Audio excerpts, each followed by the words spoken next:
El Festival Internacional de Teatro FITIC Guaguas de Maíz trae Voces del Maíz, Sembrando y Cultivando Historias, un podcast para reflexionar sobre el teatro para la infancia y la juventud. Nos acompaña Saidum Choes. Nos encontramos aquí otro día más para conversar sobre el teatro para la infancia y la juventud en estos podcasts del Guaguas del Maíz, Voces del Maíz. Nos encontramos ahora con Adriana Oña. Adriana Oña es un personaje entrañable para el Festival Guaguas de Maíz. Nos ha acompañado desde el primer festival. Ella es maestra de teatro, directora, actriz, poeta, dramaturga, madre, abuela, nieta. Ha sido profesora de la Universidad de Teatro de la Universidad Central del Ecuador y también ha sido nominada al premio Eugenio Espejo por parte de los actores, y que para nosotros fue realmente muy importante porque tener un reconocimiento de parte del sector de la gente que hace teatro era muy importante, así que cuando fuiste nominada para nosotros fue muy especial. Y bien, aquí tenemos a Adriana Oña, esta mujer 100% del teatro ecuatoriano, de las tablas, de la vida, maestra. Muchas gracias por estar acá. Estoy muy contenta de estar haciendo este podcast porque además me unen, me enlazan en asuntos de mucho cariño, asuntos de afecto con el festival y con quienes lo han llevado adelante. Con Saidum es una amistad profunda de muchos años, de muchas coincidencias y también de muchas reflexiones, ¿no?, que se han convertido eventualmente en asuntos de tablas. Por supuesto, Adris. En este caminar y en este ir realizando los podcasts, tenemos una pregunta que siempre queremos desentrañar con cada uno de nuestros invitados.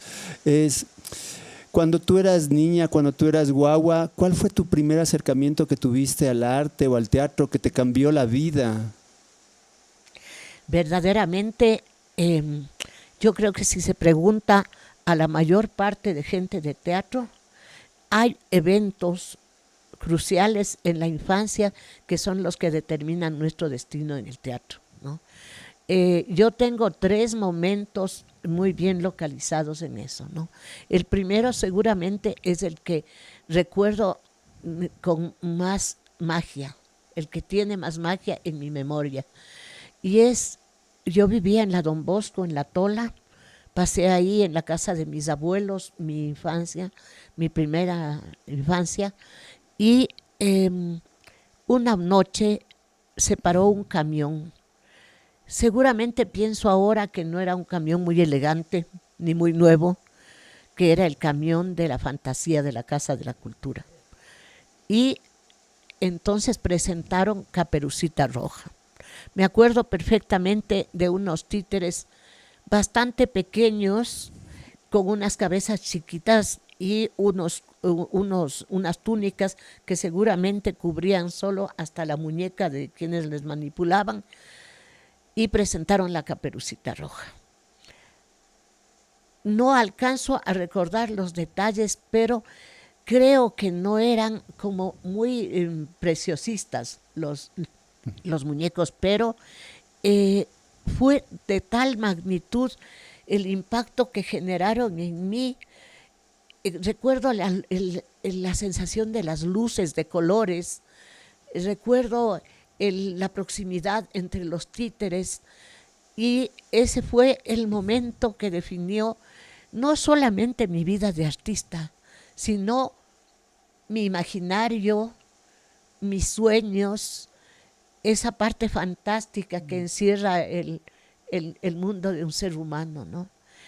Viendo este entusiasmo tan grande que me generó esta experiencia, mi mamá, después de unos meses, nos llevó vino acá a la casa, al Teatro Sucre y Pupi, esta compañía maravillosa de muñecos italianos. es una compañía tradicionalísima y clásica, ¿no? Y presentaron casualmente también Caperucita Roja. Ahora los muñecos eran absolutamente preciosistas, ¿no? Había un cuidado de las texturas, del color, de la imagen visual, de absolutamente todo. Y por supuesto que me encantó, pero aunque no lo creas, no tuvo dentro de mí la magia y no me caló de la misma manera como me caló el Camión de la Fantasía con su Caperucita Roja. ¿Y crees que eso fue un poco por la distancia del escenario, el otro? No, fue porque el primero, eso fue mi primer encuentro con el arte escénico, fue mi primer encuentro con los títeres y eso fue lo que me abrió efectivamente todo el caudal, fue como el abrirse de una ventana hacia un universo, ¿no? Claro, lo otro, desde luego, me permitió, como te digo, siendo niña, percibir la belleza, percibir las texturas, pude entender la diferencia cualitativa entre el uno y el otro. Sin embargo, esa cosa que perfora tu inconsciente, que te cala profundamente, fue la primera experiencia. Y después, unos cuantos años después, seguramente yo tenía 12 años, mi mamá me llevó en el aula Benjamín Carrión de la Casa de la Cultura, presentaba el Teatro Ensayo, una obra que se llamaba, si no me equivoco, Elegía de un desnudo o algo de un desnudo, se me va en este momento el nombre, no lo tengo ahorita muy claro, pero era algo de un desnudo, no era apología, bueno, lo que haya sido. Y hay que preguntarle al Antonio Ordóñez. Sí lo tengo, sí me acuerdo, pero no el nombre así preciso. Ya no. voy a acordarme. Y entonces todo pensamos, menos que lo del desnudo no era metafórico, sino que iba a aparecer un hombre desnudo en escena, un actor se iba a desnudar en escena. Y fue, si no me equivoco, el Cecitar Santa Cruz quien se desnudó. Bueno, yo me fui con mi madre tan católica, apostólica y romana, y una vez que hubo el desnudo, yo solo sentí que el cuerpo de mi mamá me aplastaba debajo de la butaca y casi me dejaba sin aire, ¿no? Pero antes de eso, dos personajes con capas pasaron delante mío cuando estábamos entrando y el aire de sus capas me rozó. Y ese roce de ese aire que no era de la realidad, que era era surreal, ¿no? Ya me dejó como marcada, fue como un evento mágico que me bautizó, que me marcó como en los cuentos maravillosos justamente la varita mágica que te dice bailarás y por siempre bailarás. ¿No? Entonces este aire de estas capas, de estos personajes enmascarados, me bañó la cara y definió que efectivamente ya no podía ser en la vida otra cosa más que artista, ¿no? ¿Y crees que esto, por ejemplo, se ha presentado en algunos de los espectáculos que has creado? Yo creo que se ha presentado en casi todos, ¿no? De alguna manera. Porque la Diana Borja siempre me dice a mí que ella es actriz a su vez gracias a las experiencias que tuvo con los saltimbanquis, ¿no? Nuestros paraguas de colores. Entonces yo creo que de alguna manera esto termina como siendo el eslabón de una cadena de magia en la que los artistas nos vamos encontrando en las generaciones. ¿Has tenido otros encuentros también con otros actores, un poco actores o actrices más jóvenes a ti, como eso que nos dices de la Diana Borja, que te han contado anécdotas similares al ver tus trabajos y que después de eso ellos también así como tú tomaron una decisión de hacer teatro? ¿Sabes qué? Mucha gente me ha dicho cosas así, ¿no?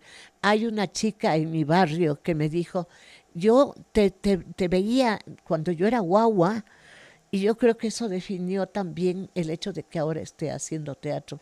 Y yo creo que más de una persona también, otra que me ha dicho cosas similares es, por ejemplo, la María Fernanda Restrepo, que después, con la que nos encontramos en el entorno de su lucha, de la lucha de su familia y de la lucha por los derechos humanos en el Ecuador, pero que también, y en otro ámbito, en el ámbito de la calle, en el ámbito de la protesta callejera, sintió también la magia del teatro que la llevábamos con el personaje de Zancos que hacía el Víctor, con nuestros tambores y con la poesía callejera que yo lanzaba en esos momentos, y que de alguna manera, conjuntamente con las clases de danza que ella recibió desde niña, configuraron también sus aspiraciones respecto del arte, ¿no?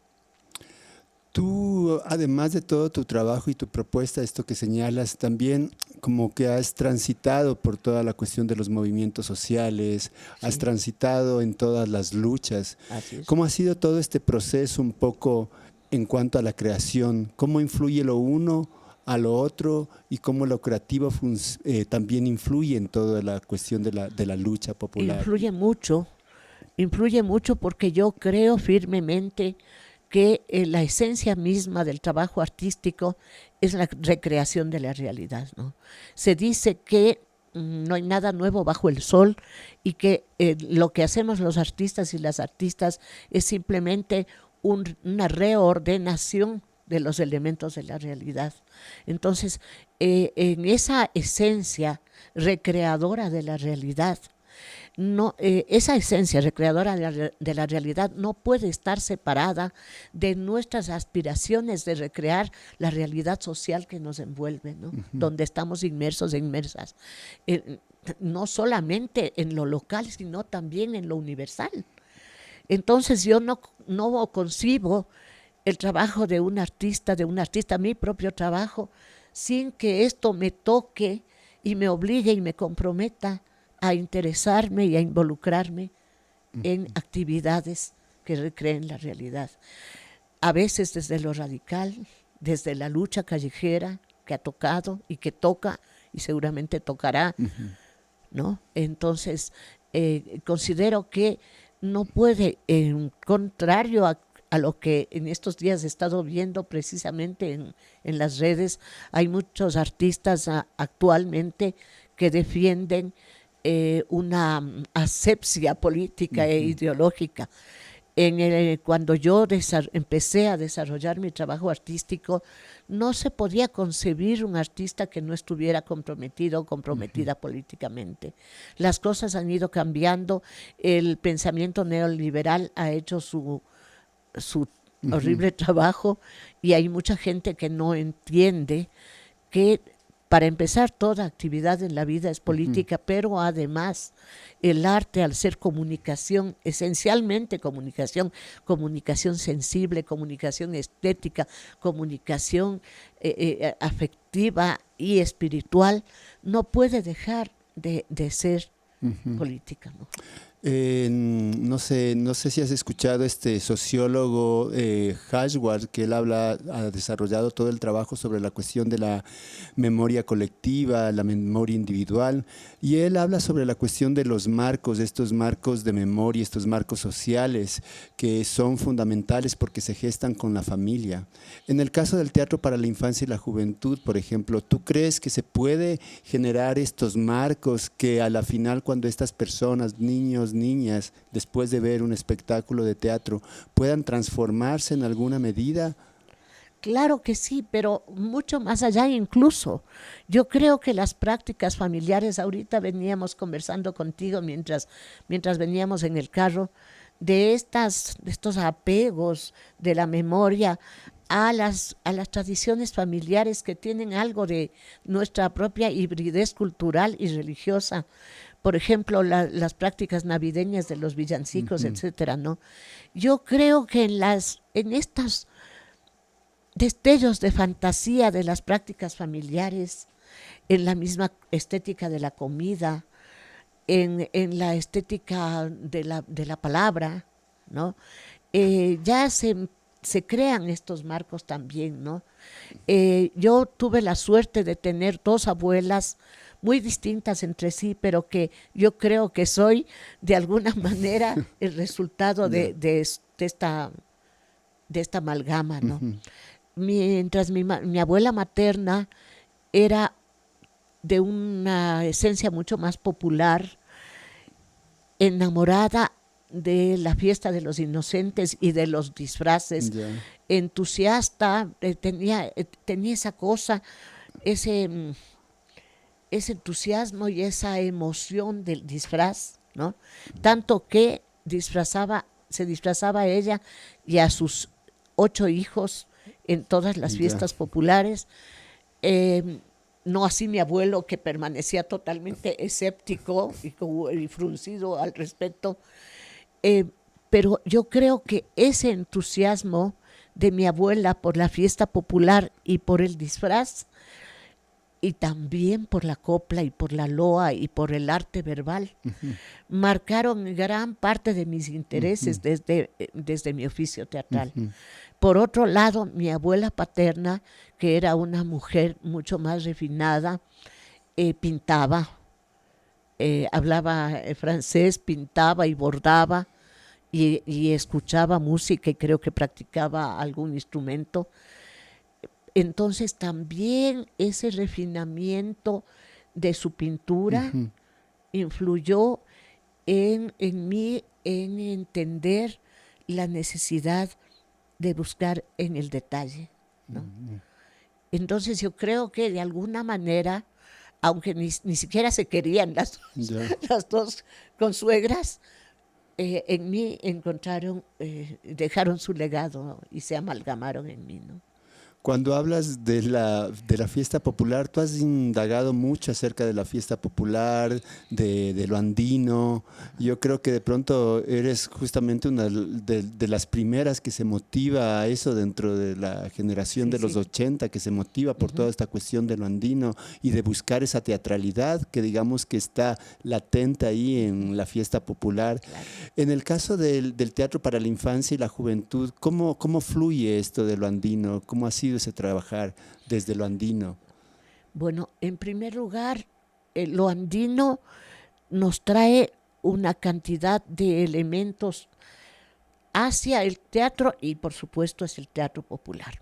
Primero, el arte ingenuo, ¿no? La ingenuidad de la fiesta popular, yo sí la he plasmado y me he regodeado, si quieres, y he jugado con estos elementos de fantasía e ingenuidad, por ejemplo, en mi personaje de la tía Clara, ¿no?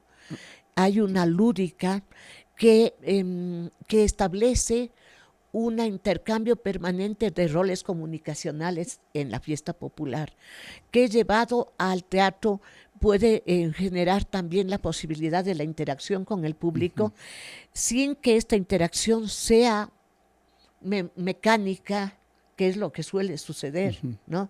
Sino que pueda llegar a ser vital, alegre y festiva, ¿no?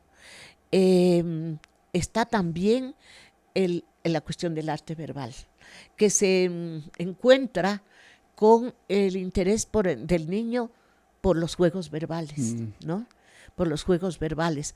Ahora, la cromática de la fiesta popular, que es un vértigo verdadero de color, es otro elemento que se puede, y de hecho lo he utilizado y también lo han utilizado ustedes en sus trabajos, la vitalidad del color, ¿no? La vitalidad del color y al mismo tiempo la sutileza, es decir, en una palabra, los juegos con el color, ¿no? Y ¿qué te diré? Pues el solo hecho de la fantasía que la fiesta popular tiene y que la hace tan subversiva, ¿no? Esta textualidad que tú trabajas, por ejemplo, en muchas obras que tienes de teatro para niños y niñas, la cuestión de la rima, el verso, eso es parte justamente de la copla, esto que tú decías, que de esta herencia, claro, que viene de tu abuela. Sí, sí. Y lo has ido desarrollando porque tú tienes una capacidad pero increíble como para escribir coplas, décimas. Sí, sí, juego con eso, ¿no? Sí, verás, hubo dos vertientes, vuelvo a remitirme a lo familiar, y me voy dando cuenta de la importancia de lo familiar, ¿no? Y cómo también esa erosión de la vida familiar por la tecnología, por las nuevas dinámicas de trabajo, etcétera, genera también una pérdida, ¿no? Porque yo tuve por un lado a esta abuela, verás, te voy a contar algo muy chistoso. Mi abuela ya cuando estaba, ella toda la vida decía una serie de loas y cosas, decía, por ejemplo, una que en alguna parte decía andar, andar hasta llegar al peral. Y una vez yo le pregunté, ¿qué es el peral? O sea, un árbol de peras. Y me dijo, la muerte. Pero como yo era una niña y manejaba el pensamiento concreto, yo me imaginaba la muerte como una calavera, ¿entiendes? Como la imagen esta arquetípica, digamos, de la muerte, ¿no? Y me llené de miedo, ¿no? Cuando yo le oía andar, andar hasta llegar al peral, me producía escalofríos del miedo, ¿no? Y también tenía una serie de cosas que decía, yo le dije, vámonos. Ella dijo, vamos pues. Yo no le llevé cargada, ella se fue con los pies, ¿no? Una serie de cosas que tenían cargas morales, sexuales, picardía, una serie de cosas, ¿no? Y que después fue maravilloso cuando el Pancho Ordóñez se casó con la Marlis. Las tías abuelas o tías de él hicieron unas loas en su boda, ¿no? Y me acordé de las loas de mi abuela. Y cuando mi abuela estaba ya ganada por la agonía, en un estado de demencia senil y prácticamente ya no se levantaba de la cama, ni siquiera se incorporaba en la cama, mi tío Patricio se acercaba y le decía, por ejemplo, yo le dije, vámonos. Y ella decía, y ella dijo, vamos pues, yo no la llevé cargada. O sea, estaban dentro de ella, de su inconsciente, estos elementos tan arraigados, ¿no? Eso por un lado, claro que fue un legado, una herencia maravillosa, ligada a lo popular. Pero en cambio mi papá nos hacía sobremesas de poesía, de César Vallejo, del que después fue abuelo de mi cuñada, José María Egas, de Neruda, de poetas, de Gabriela Mistral, de poetas locales, ecuatorianos.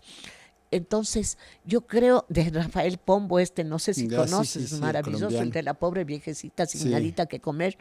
Entonces, el gusto por la poesía me viene en estas dos vertientes también, en la popular y en la, entre comillas, culta, ¿no? Entonces, yo creo, ahorita que estoy reflexionando aquí, creo que todo esto se ha amalgamado para ser la persona y la artista que soy, ¿no? Pero, por supuesto, también dentro de estos marcos está, por un lado, bueno, nuestro entorno cultural tan híbrido, lo que estábamos hablando ahora, todos estos limbos culturales en los que está de alguna manera flotando lo tradicional, lo andino y también lo católico, apostólico y romano.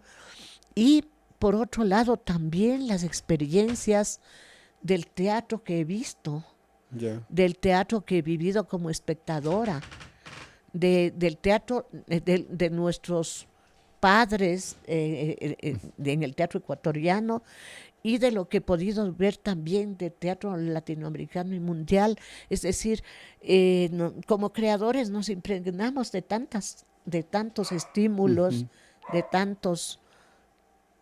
tantas imágenes que se van transformando dentro de nosotros y nosotros. ¿Cómo podrías ir definiendo el tipo de trabajo que tú haces a nivel escénico, a nivel textual, a nivel de imagen? ¿Cómo lo defines? O sea, ¿hay una definición que te lleva hacia lo andino, digamos? Verás, ha habido durante un gran tiempo de mi vida una definición hacia lo andino.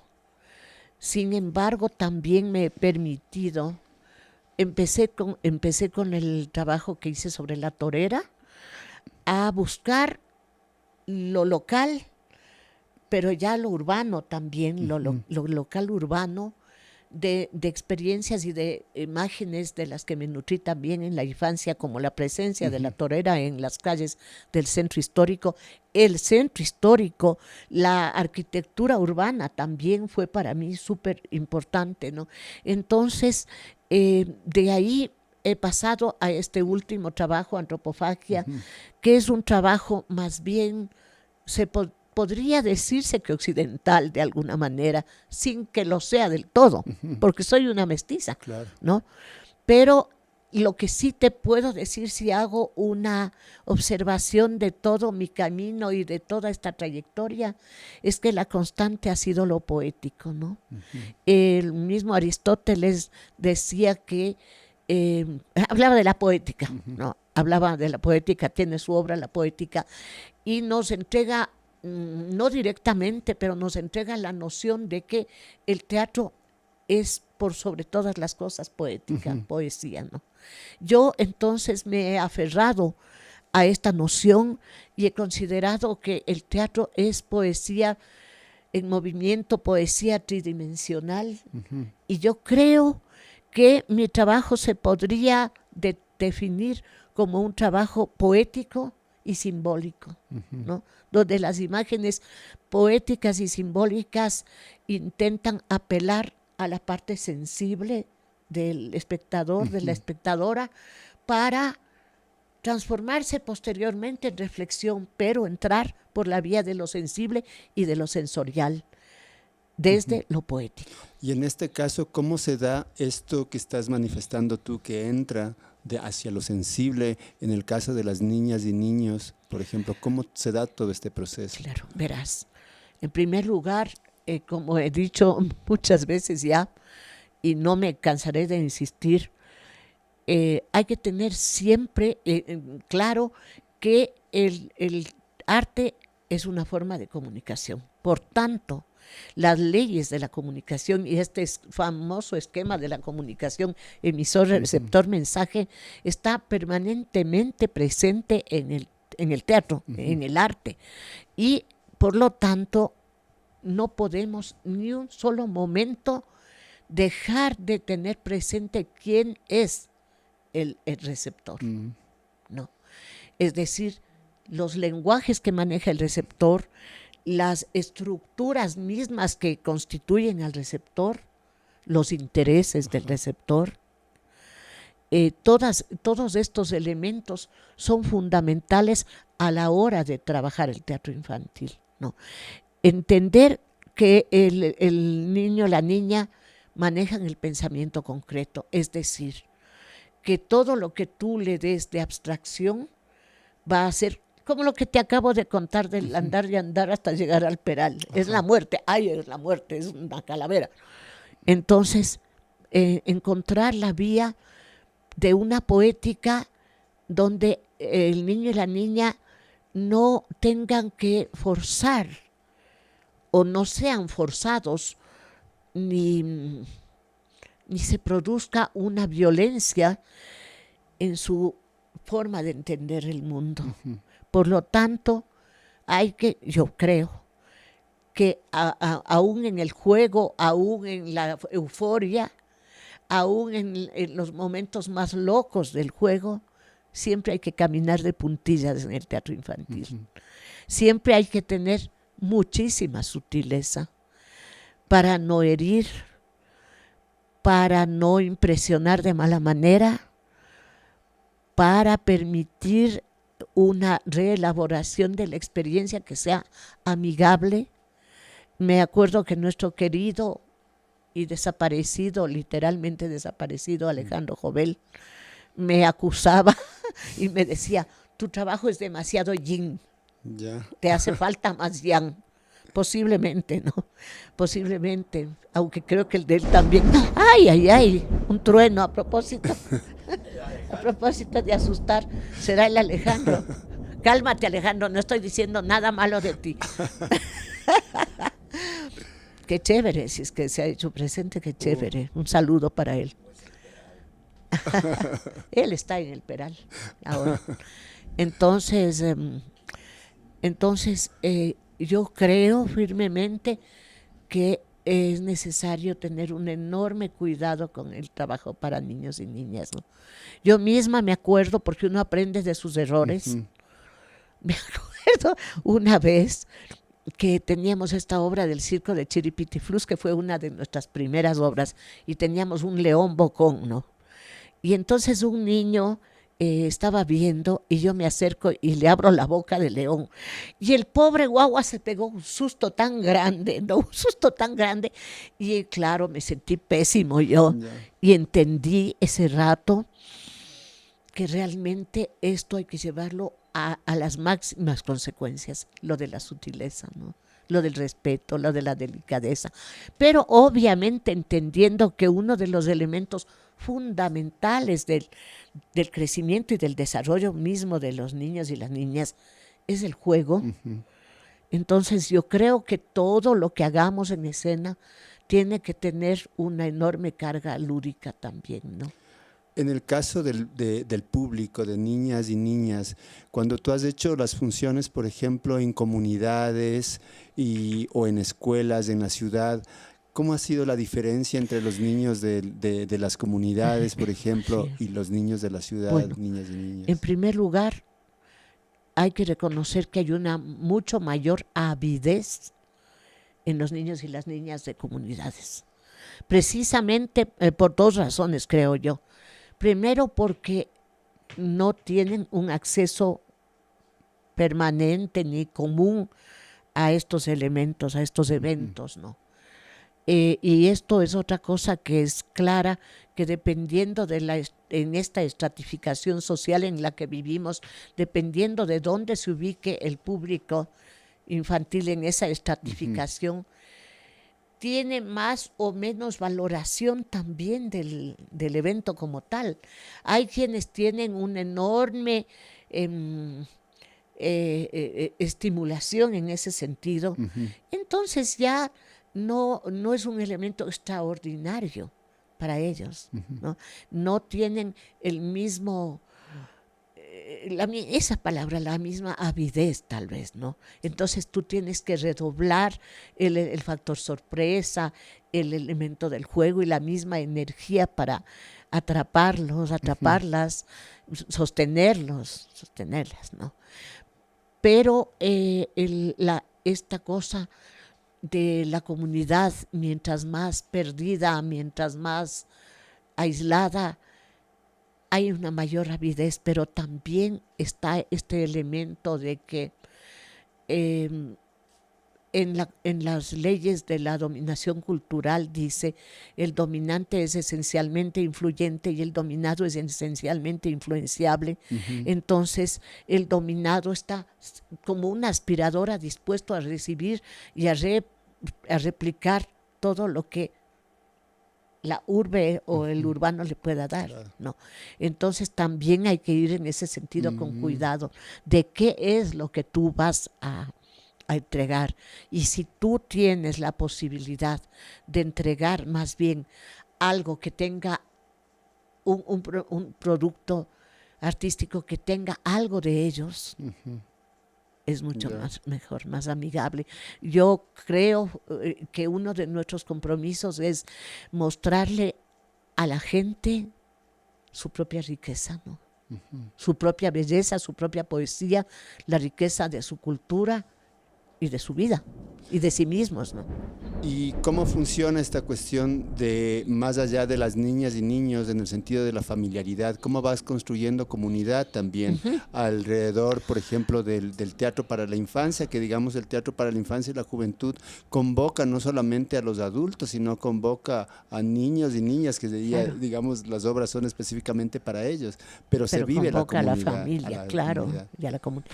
Verás, dos cosas quiero decir al respecto. La una es que sí hay un teatro que tiene que ser mucho más específico y es el teatro para la primera infancia. Porque los niños y los bebés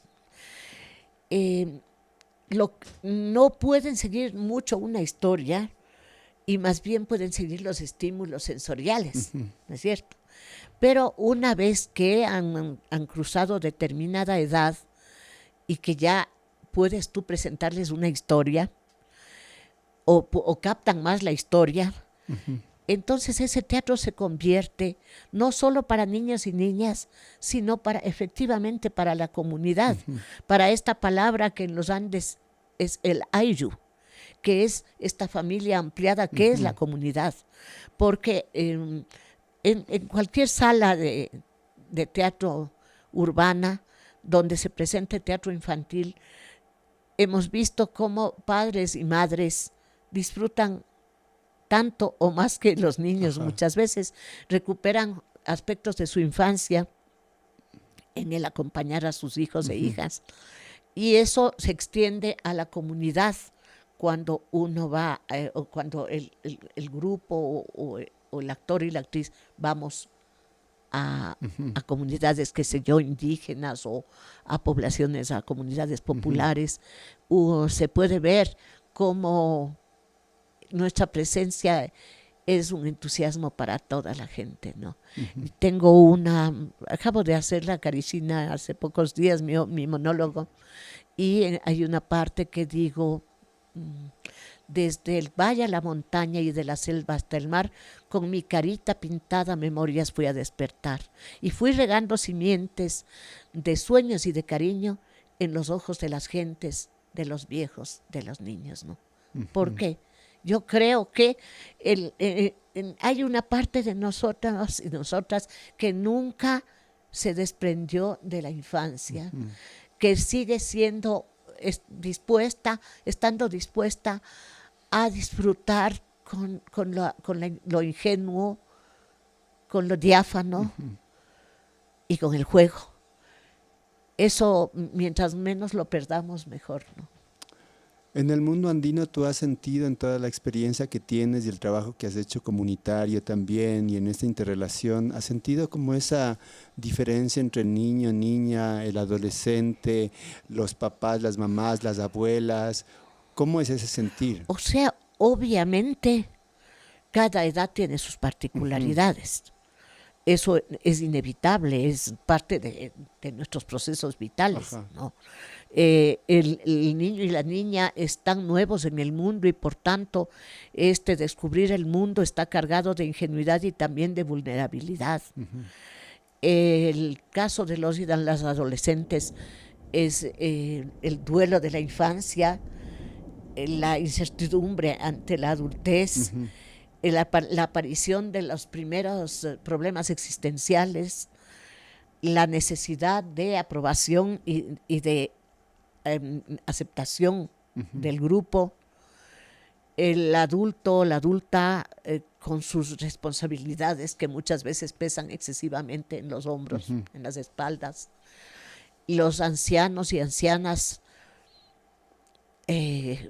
también volvemos, porque yo ya estoy en mi tercera edad, a ciertas vulnerabilidades, pero con la sabiduría que la vida nos ha dejado, que nos permite, en mi caso, por ejemplo, he entendido esa sabiduría como un elemento enorme de independencia también, ¿no? Entonces yo creo que independientemente de las culturas, los procesos vitales sí son relativamente constantes entre todos los seres, ¿no? Ahora, por supuesto, la cultura marca también un montón de pautas. Hay en esta obra maravillosa de Guamán Poma de Ayala, que es la nueva crónica y buen gobierno, hay una parte dedicada justamente a las edades, no sé si has visto. Dice, por ejemplo, está el dibujo del bebé, porque Guamán Poma dibuja y describe en forma escrita. Entonces hay el dibujo del bebé y dice, el niño, el yuyo, dice, no sirve para nada, porque hay una visión también del ser humano como elemento de trabajo y de producción, ¿no? Que no es que no es para nada esta valoración tan utilitarista a un extremo consumista que hay en el capitalismo, ¿no? Sí, pero sí hay la idea de que aún los niños y las niñas tienen que empezar a aportar en la comunidad familiar, claro, ¿no? Entonces después viene la segunda edad de los niños y niñas que tienen más de 2 años, 3 años me parece, y dice, ya pueden dar de comer a las aves, ya pueden recoger la hierba para los cuyes, ¿no?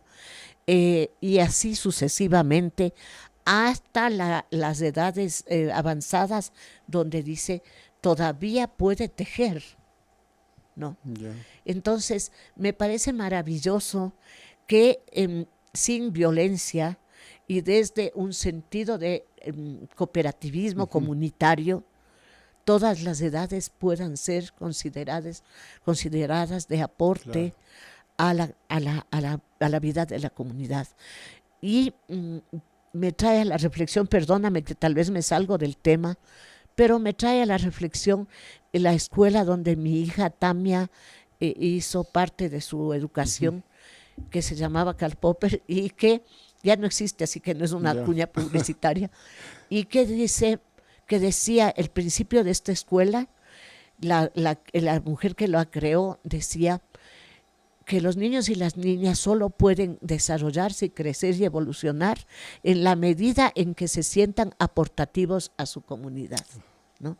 Y eso marcó un antes y después en la vida, no solo de mi hija, sino de toda esa generación con la que todavía me encuentro mucho. Claro. A través de las amistades de mi hija. Un poco te decía esta reflexión de cómo es el papel de las niñas, niños, y esto que hemos estado hablando, de los jóvenes, de las mamás, de los papás, de gente adulta, digamos, económicamente activa, y los abuelos.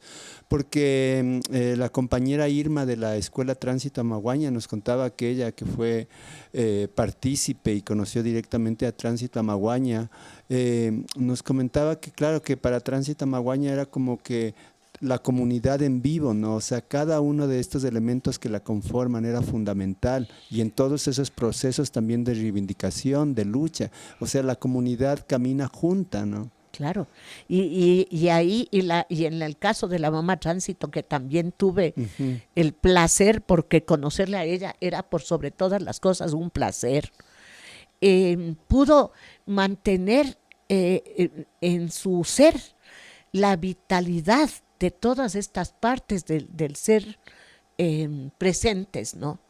Y yo tengo recuerdos, por ejemplo, de mamá Tránsito habiendo llegado a casa de un familiar mío después de una tormenta empapada, entonces le pidieron que se sacó los pollones, se quedó con otra, de bajero se llama eso, ¿no? Y estaba prendida una chimenea para que se caliente y bailaba frente a la chimenea de más de 80 años, ¿no?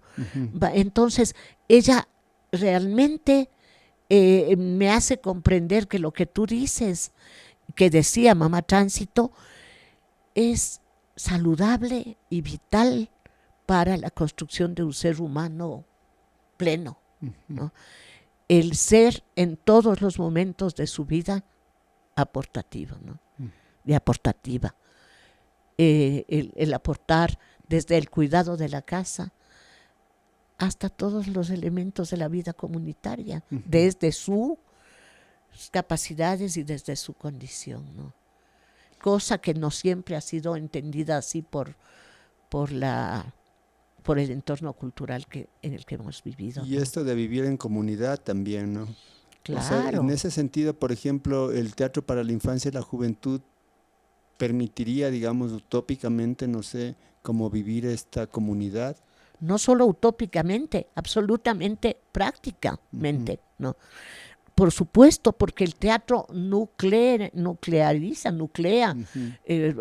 imanta, atrae a la comunidad, la junta, ¿no? Y eso es maravilloso porque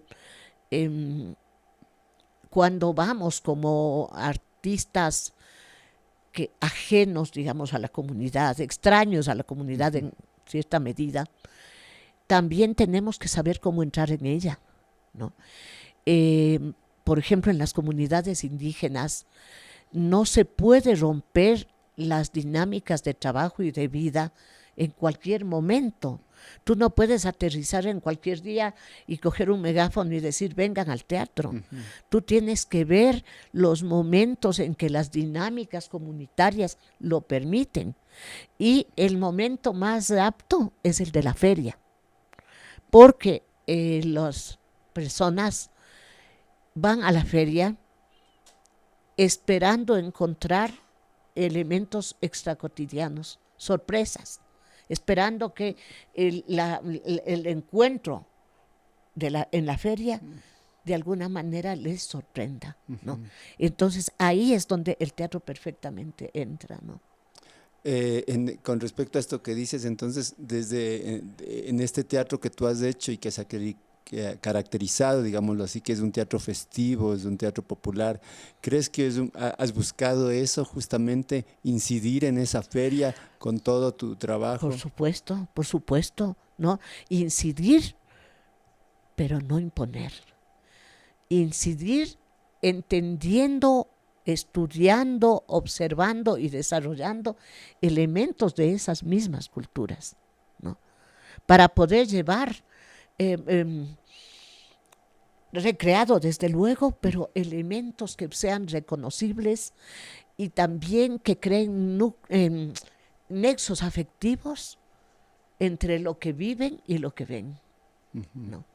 Entonces eso ha sido precioso y nos ha traído muchas satisfacciones.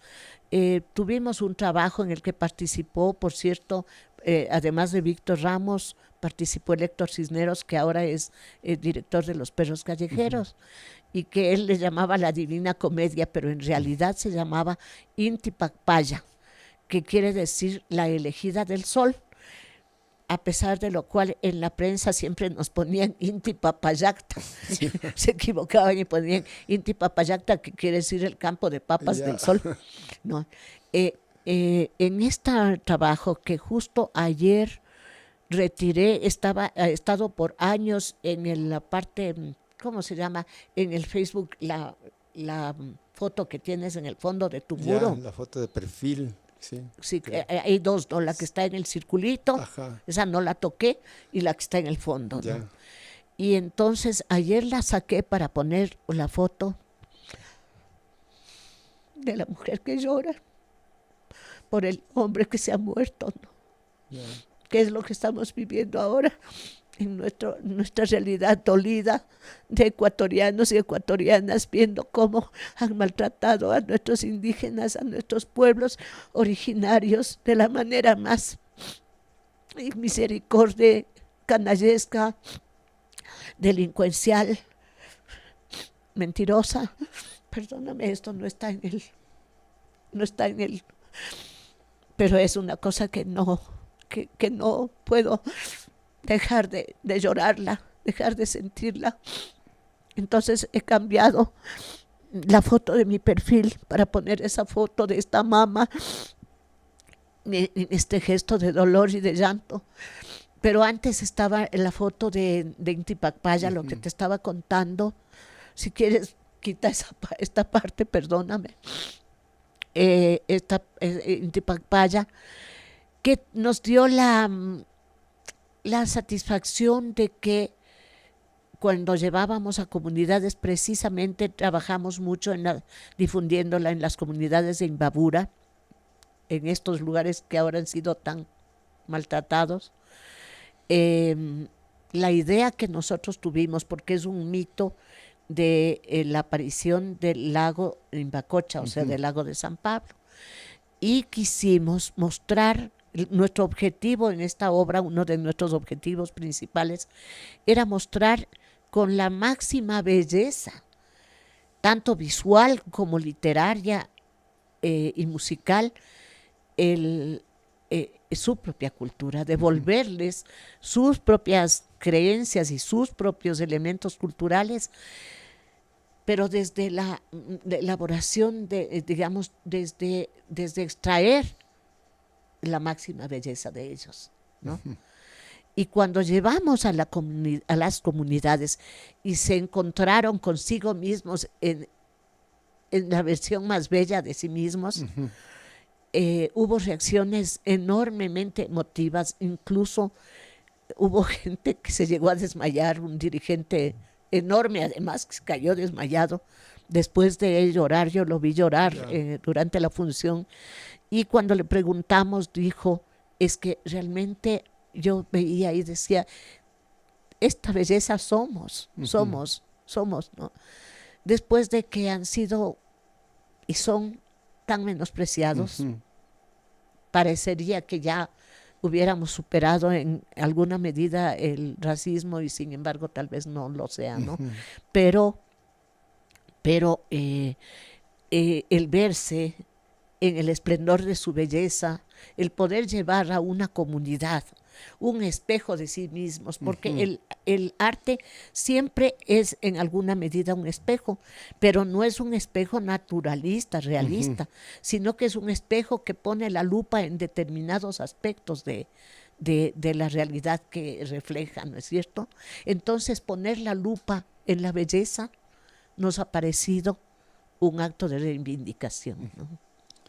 Hay una vena abierta de esta que habla Galeano, que parece que fue resuelta con el proceso de independencia, entre comillas, pero fue algo que nunca se cerró, y es una vena que todavía sigue abierta y latente ahí, ¿no? Entonces, ¿tú crees que en alguna medida el teatro que se hace aquí en nuestro país, el teatro para la infancia y la juventud, podría ayudar en este proceso de ir suturando de pronto esta herida? Sin ninguna duda, el teatro siempre ayuda, ¿no? Como te dije al principio de esta conversación, ese teatro de dudosa calidad incluso marcó mi vida definitivamente, y la marcó de la mejor manera, la marcó con una emoción que jamás se me irá del ser, la marcó hasta con una impresión cromática, ¿no? Y además la marcó entendiendo la belleza de las cosas pequeñas y sencillas y humildes, ¿no? Entonces el teatro para la infancia siempre marcará a los niños y a las niñas, a los seres humanos, y por eso es tan importante tener el máximo cuidado con lo que ofrecemos, ¿no? Estamos llegando al final de este compartir, Adris, y la última pregunta que te quisiera hacer es, si en este momento, por ejemplo, van a la puerta de tu casa y en esta utopía que puede ser, ¿no?, te golpean y te proponen ser la secretaria del Ministerio de Cultura, Deportes y Educación, y te dicen, tú vas a ser Adriana Oña, ¿qué propondrías tú en torno a la cuestión? ¿Te tuvieras el poder de cambiar y hacer políticas culturales direccionadas a niñas, niños y adolescentes y jóvenes? ¿Qué harías tú? Ya, bueno, en primer lugar debo decir lo que ya sabes que voy a decir.